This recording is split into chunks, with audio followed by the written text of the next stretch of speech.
Grand Canyon University makes earning your degree possible with over 130 academic programs for traditional campus students, with more than 80 bachelor's programs offered online.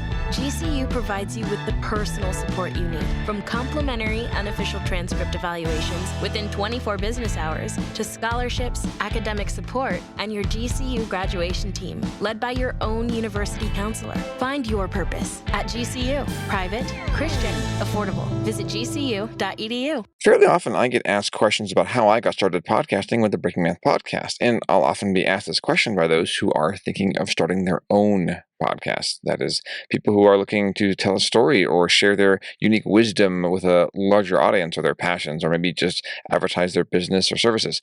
I usually like to start this conversation by either showing off or telling about our preferred podcasting platform, Zencastr. Zencastr is essentially an all-in-one podcast hosting platform.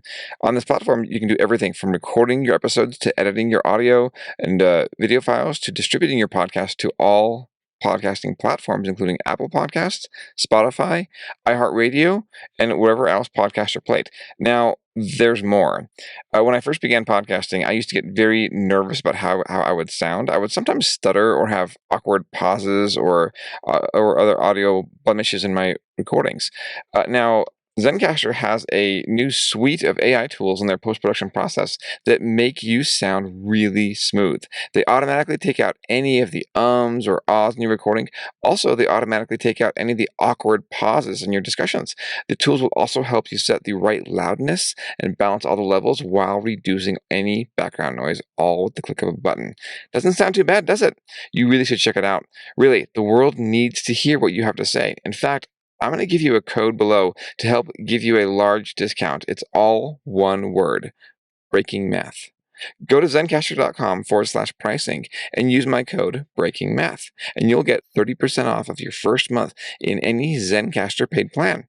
I want you to have the same easy experience I do for all my podcasting content needs. It's time to share your... As you listen to this episode, you'll be exerting mental effort, as well as maybe exerting effort doing other things. The energy allowing your neurons to continually charge and discharge, as well as exert mechanical energy in your muscles and chemical energy in places like your liver and kidneys through chain reactions, came from the food that you ate.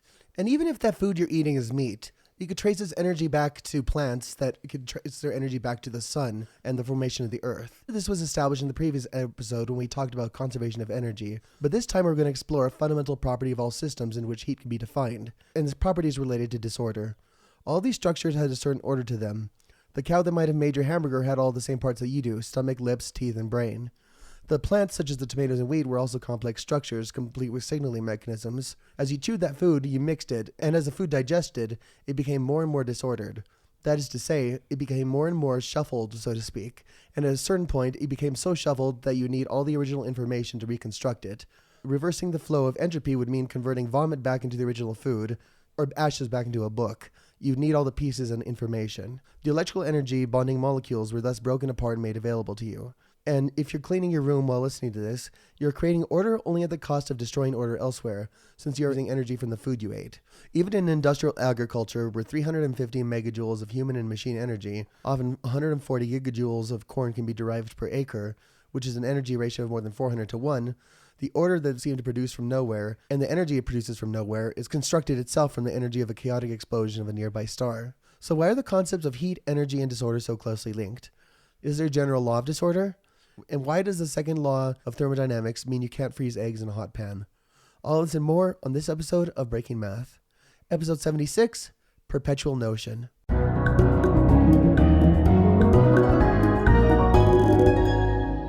I'm Sophia, and this is Breaking Math. With me, I have on the host and co-hosts of another podcast that we have on this network, Nerd Forensics. And that's Millie Oriana and Jacob Urban. Welcome, everybody.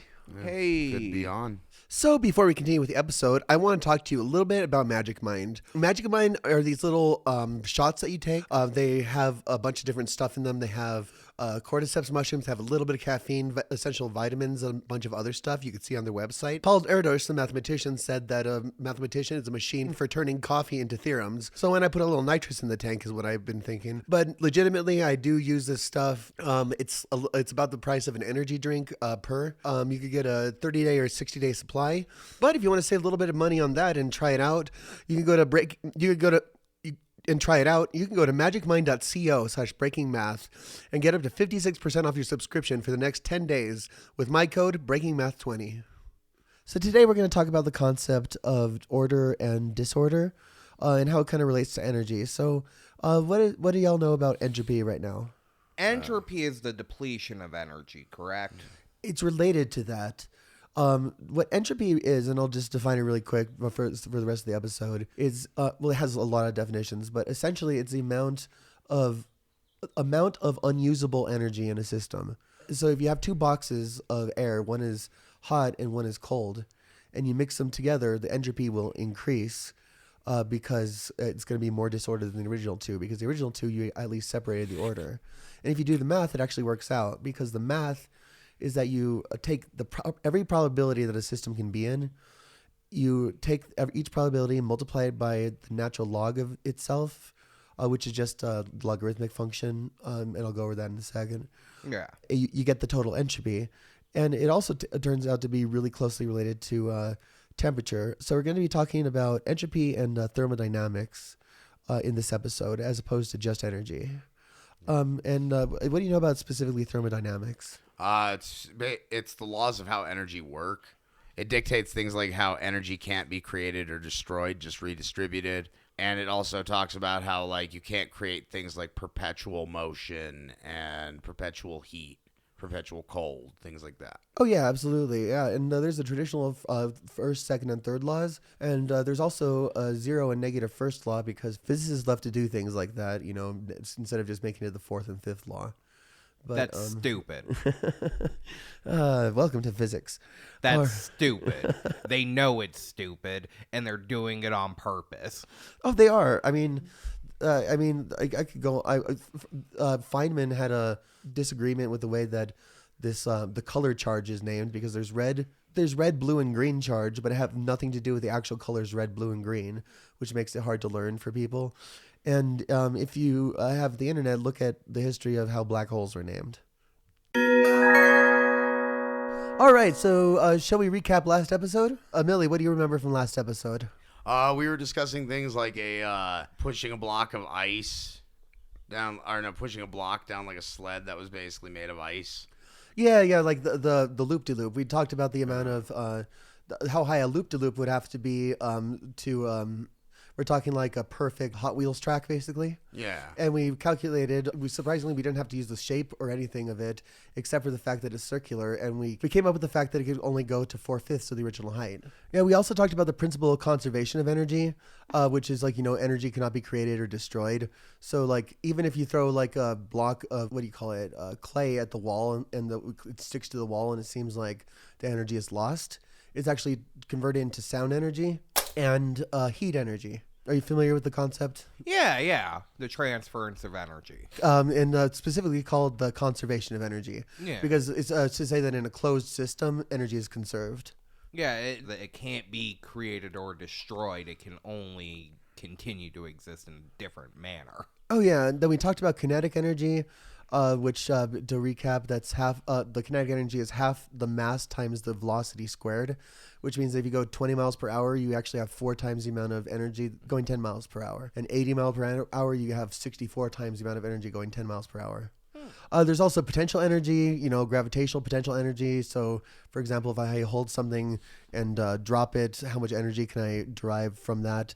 Let's see. We also talked about the work energy theorem, which is how basically work is force times distance, and the amount of work done is also the amount of change in energy in any process. So, for example, if I accelerate a car, if I accelerate to 10 miles per hour, it goes a certain distance, but if I accelerate to 20, using the same amount of acceleration, it's going to be a lot further. So that's why the kinetic energy goes up as the square instead of directly proportional. Yeah. No, that makes sense, yes. Yeah. Absolutely. Then we finally talked about mass energy equivalence. We talked about how if you converted all the explosions from all the nukes that the United States has set off into matter, it would make 9,000 kilograms of matter. USSR, it was 13.8 thousand kilograms of matter, which is, and roughly a sixth of that was actually Tsar Bomba, which I thought that would be interesting to bring up, because my audience, I've not been on for a while. I apologize for that. I was dealing with life stuff, but everything is back on track. We're going to start releasing more regularly, and I'm very happy to have the hosts of Nerd Forensics on today. Give it a listen if you like nerd culture, or pretty much, do you want to promote that real quick? Yeah, so basically our show goes over everything that we possibly enjoy. We talk about movies, talk about video games, comic books, sports. Yeah, like anything that catches our attention, we will talk about it. And when we talk about things, we usually try to find things that aren't very commonly talked about, things that are kind of, a little bit kooky, a little bit weird. Our show is dedicated to discovery. Yeah, like talk about the last episode too. The last episode we did a review of Phantom of the Paradise, which is a Brian De Palma movie that's absolutely incredible. And before that, we started our series where we're reading Scott Adams' book, God's Debris. Oh yeah, if you want to get a kick out of Yeah, if you want to hear us critique a terrible book, it's really good. Yeah, and it'll be as painful as for you as it was for us, or hopefully it'll be comical. So let's start with the first law of thermodynamics. Okay, so before we were talking about the energy of a closed system, right? Yes. So that could be like, so the heat energy of a system is the sum of all the kinetic energy of the bouncing molecules around. So if these molecules are bouncing around, so let's say U is what we're going to call the internal energy of a closed system, is equal to the energy supplied to the system as heat, Q, minus the work done, W, done on the system surrounding. So the first law of thermodynamics says that if you have the internal energy of a closed system, it changes as the heat supplied to the system minus the work done on the system's surroundings. There's also a way of looking, and that was because the way the system was originally done. Is, you could also use work as the amount of work that the surroundings do on it, and then it would be delta U equals Q plus W. Does that make sense, or do I need to... No, actually, no, I get it. Yeah, that actually made perfect sense. Yeah. And yeah, essentially it's the law of conservation of energy, but applied to, heat and work. And the work is, for example, done, like, if you have a piston in your car, right? The heat is the like the gasoline and the explosion that you supply to the piston, and the work done is the amount of torque and essentially rotational energy through torque, the amount of rotational energy that it supplies to the car, to the wheels, which turns into linear motion as the friction from the wheels pushes on the ground, which rotates the Earth slightly in space. Okay, interesting. So yeah, when you were a little kid and you thought that the car was staying still and the roads were moving past you, if that you were one of the kids who thought that, it turns out that you're a little bit right. So the second law of thermodynamics actually defines entropy. And it says, well, partially defines it. It says it's based on the observation that energy always dissipates in real processes. And it's saying that the amount of the change of entropy over a change of time, so basically the rate entropy changes over time, is greater than zero.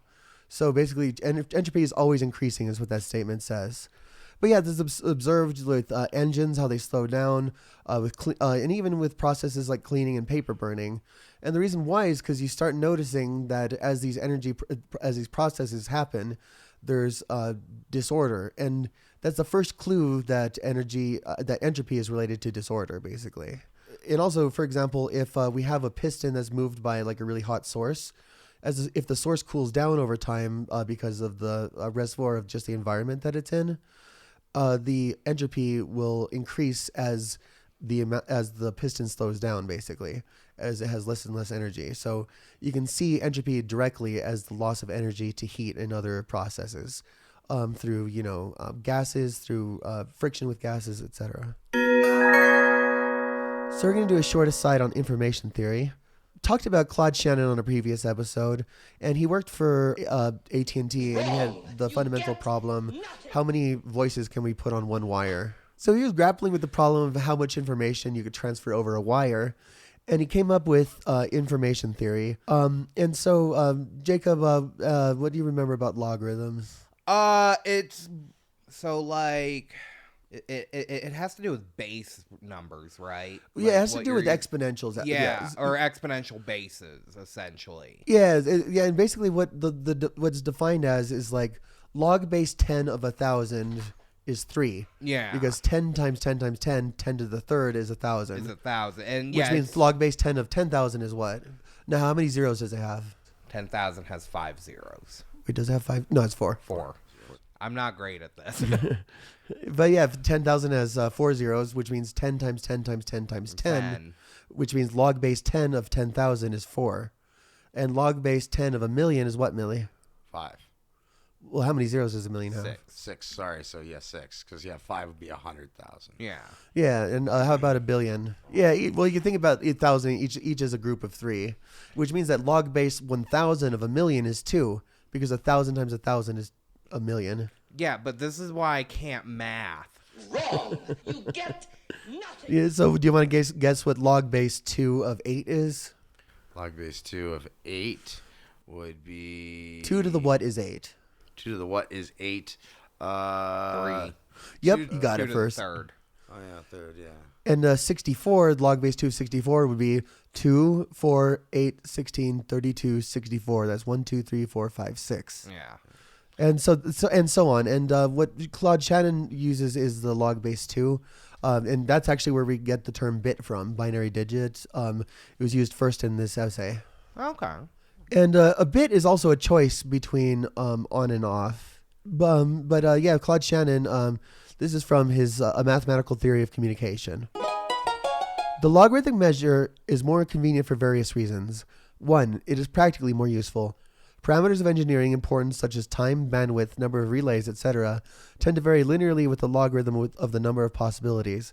For example, adding one relay to a group doubles the amount of possible states of the relays. It adds 1 to the base 2 logarithm of this number. Doubling the time roughly squares the number of possible messages, or doubles the logarithm, etc. 2. It is nearer to our intuitive feeling as to the proper measure. This is closely related to 1, since we intuitively measure entities by linear comparison with common standards. One feels, for example, that 2 punch cards, editor's note, or 2 pieces of paper, or 2 pages in a book, etc., should have twice the capacity of 1 for information storage, and Grand Canyon University's RN to BSN online degree program makes earning your bachelor's in nursing possible. Balance online coursework with local in-person clinicals to position yourself for potential leadership opportunities in the time you have from wherever you are, leaving room for what matters. Achieve your goals with your personalized plan and team behind you. Find your purpose at Grand Canyon University. Visit gcu.edu. 2 identical channels, twice the capacity of 1 for transmitting information. 3. It is mathematically more suitable. Many of the limiting operations are simple in terms of the logarithm, but require clumsy restatement in terms of the number of possibilities. So that's how he defines entropy in his theory. So, for example, the entropy of a letter in English is about 1.1 bits, because each letter is like, so if it were 1 bit, each letter you'd have about a 50-50 shot of guessing the next one, which turns out to be true. So, like, for example, let me think of a simple sentence in my head, and we'll guess letters. Millie, you want to guess the first letter? D. No, one guess. We're going to count the guesses for each letter, and we'll see it actually goes down over time. I. Nope. C. Nope. A. Nope. U. Nope. O. Nope. M. Nope. L. Nope. K. Nope. U. Oh, sorry, I already said U. T. Yep. So 10 guesses for the first letter. T.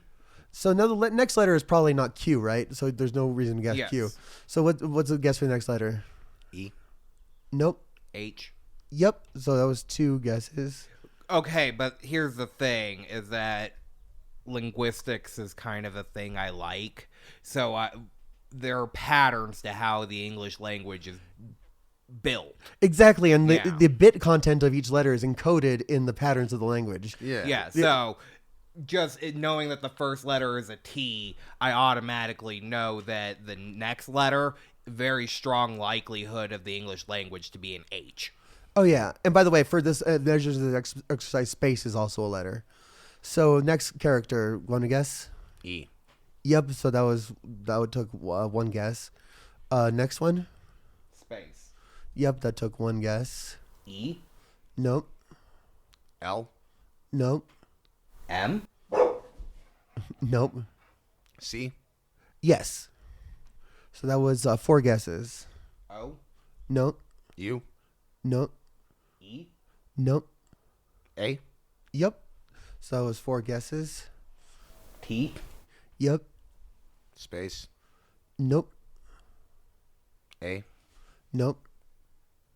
H. Nope. Okay. O. Nope. A. Nope. T. Nope. L. Nope. W. Nope. We already guess O. Yep. I. Nope. I'll give you. Oh, actually, I can't give you. Continue. E.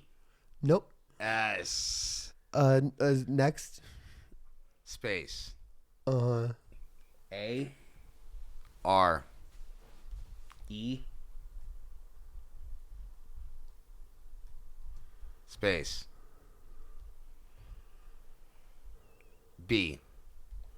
L. Nope. R. Yep. So that was 2 guesses, right? Mm-hmm. O. W. N. Space. N. O. W. Yeah. So the sentence was, the cats are brown now. The amount of guesses went down for each letter. So let me double check this. Yeah, except for the S, which really threw us off because we were like, "What? We were not picking up that an S." Yeah.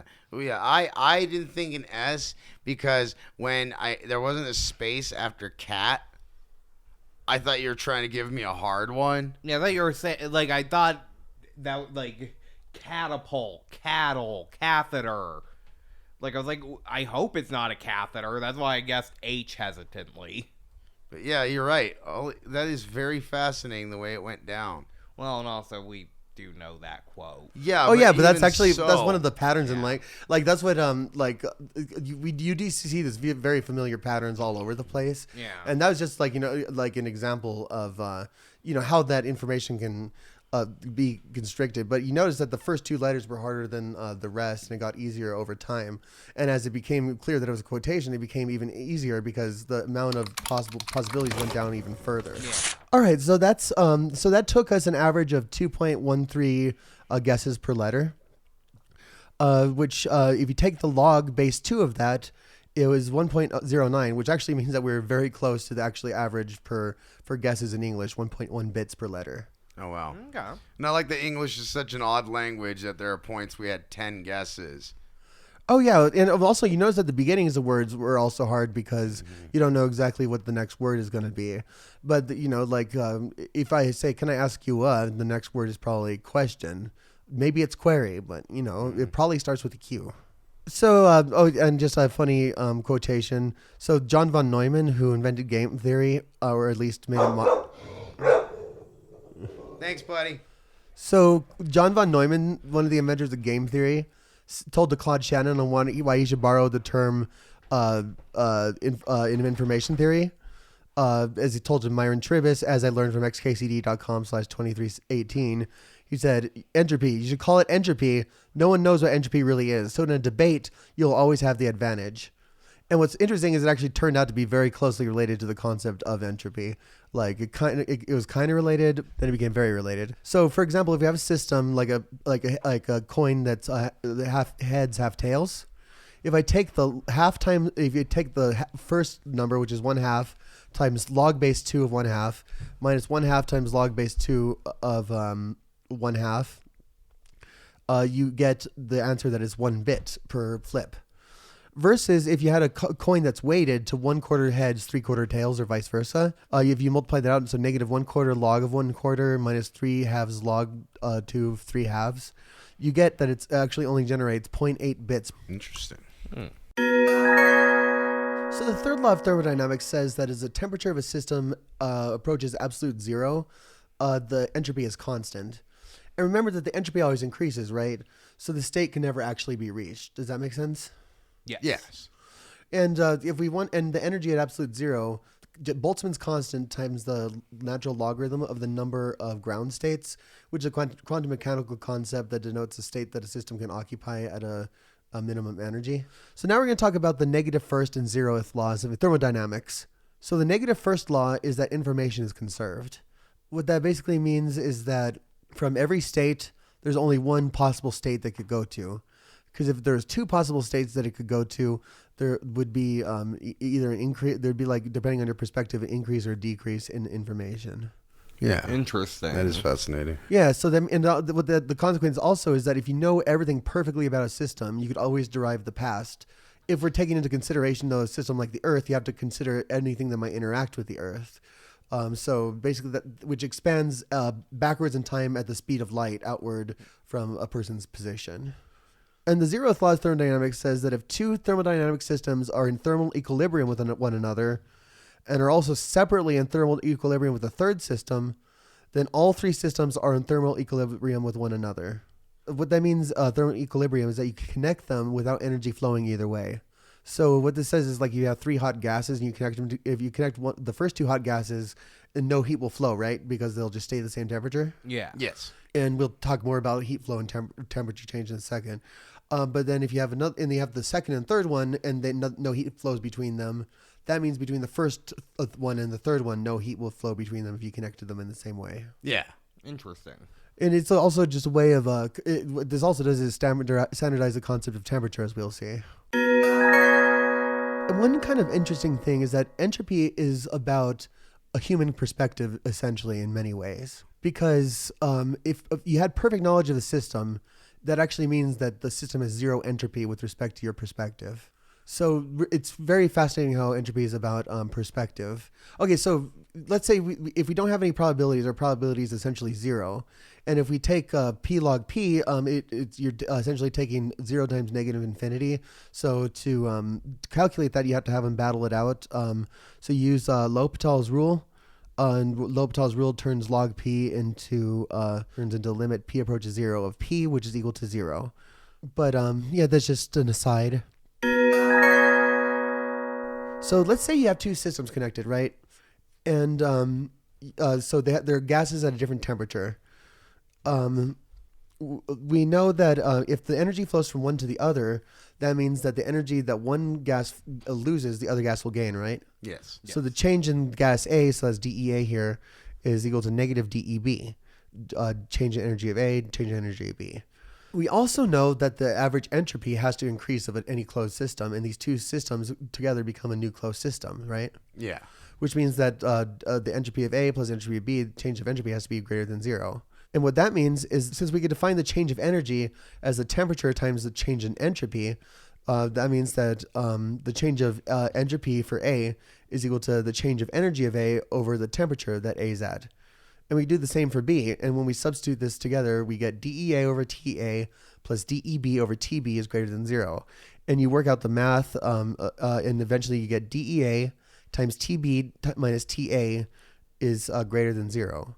Therefore, that means that if TB is greater than TA, that means that the change of energy in A, which is DEA, must be positive. Is that clear from here? Yeah, because if TB is greater than TA, then TB minus TA is greater than 0, which means, and since the change of energy times whatever is here has to be greater than 0, it can't be negative. No, yeah. B has to be greater than A now. Yeah. Yeah, and if B is greater than A, then DEA has to be greater than 0. And so we're going to talk very briefly about Carnot engines. Carnot engines is an idealized engine that basically produces no useful work but turning itself, essentially. Yeah.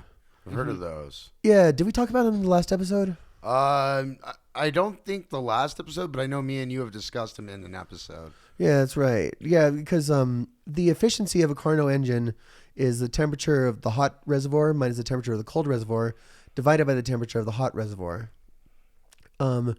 So basically there's a proof, and I think we'll go over this in a problem episode, but the construction of the proof is very interesting.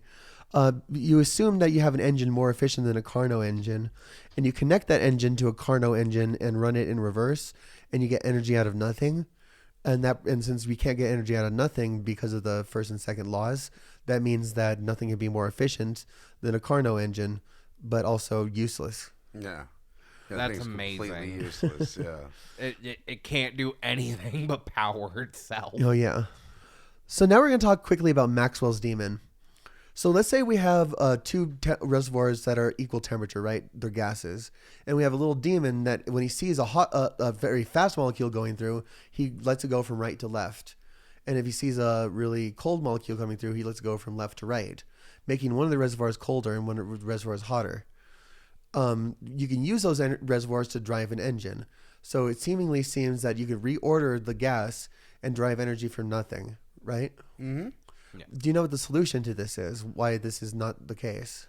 It turns out the amount of energy they would take to detect the molecules and operate a gate that was capable of shutting molecules out, it would be the energy that would drive the system. So you're back to the Carnot engine. Yeah, well, you're back to conservation of energy, essentially. Yeah. So now we're going to talk about the entropy of a black hole, which we talked about on our black hole series, but I think it's interesting. It turns out that the entropy of a black hole is equal to the Boltzmann constant times the area of the boundary of the black hole divided by 4 times the Planck length squared. So what that means is that the area in Planck length squared units is proportional to the entropy of a black hole, which is something that drove Hawking crazy because he thought that a black hole could not have an entropy. Yeah, that's something I learned today. Yeah. Interesting. Oh, and finally, one last property of entropy that I thought would be interesting to talk about is that if entropy of a closed system always increases, right? That means that the amount of usable energy goes down, right? Yes. Yes. And if you Just from what we've been told, yes. And if you consider the universe to be a closed system with itself, that means that the entropy will always increase in the universe, right? Yes. Yes. That's what's meant by the heat death of the universe. Now this has the potential to change if you look at the idea of the universe as the ultimate free lunch, or just some esoteric views. But what it basically means is all systems decay, all time is temporary. All things turn to dust. Entropy and thermodynamics are to energy what the study of mechanics is to Newtonian physics. You really can't appreciate how the latter works without the former. We've explored this strange property called entropy, how it relates to energy, and even how it applies to information theory. I'm Sophia Baca, and I was joined today by Millicent Oriana. and Jacob Urban. and we talked about entropy. Any final thoughts, Jacob? Like, entropy is kind of a scary thought when you put it into the idea of, like, heat death and things of that nature. But again, it is absolutely essential for how the universe has to function. Oh yeah, absolutely, and yeah, it's definitely. It's how about you, Millie? Any last thoughts? Everything has to decay. Stuff breaks down over time, and it would be pretty horrible if things didn't. We'd be so crowded with just crap. There'd be bones everywhere and Yeah. it'd be horrible. No, it's a good thing that everything breaks down over time. All right. Thank y'all for joining us on Breaking Math. Want to plug your show? So again, that's Nerd Forensics, a show about discovery that, anything nerd culture that we think is, awesome. And again, we try to do the, out of the ordinary. We actually had an episode about a wrestler named New Jack, and our next 2 sports episodes we've been talking about are going to involve a basketball player who disappeared mysteriously and a NASCAR driver who had no business being on a track. Well, stay tuned for those. Jacob, anything else you want to plug? No, just Nerd Forensics. Comes give us a listen. Sounds good. Check out Nerd Forensics if you're into that thing. I will say it's a more explicit podcast than this one. So definitely, let that guide you. But We're a comedy show. yeah, it's much We're a more comedy comedy show. oriented. Absolutely. The editing on that show is completely different than the editing on this show. There's clips that are related to the things that y'all are talking about. Yeah, this is more just straight information. Yeah, this is more like an actual educational Yeah, this program, where ours is more kind of like junk food. Yeah. Well, I mean, we are the show that has that intro that sounds like an intro and the outro that sounds like this. This is the story of the one. As a maintenance engineer, he hears things differently. To the untrained ear, everything on his shop floor might sound fine, but he can hear gears grinding or a belt slipping. So he steps in to fix the problem at hand before it gets out of hand. And he knows Grainger's got the right product he needs to get the job done, which is music to his ears. Call, click Grainger.com, or just stop by. Grainger, for the ones who get it done.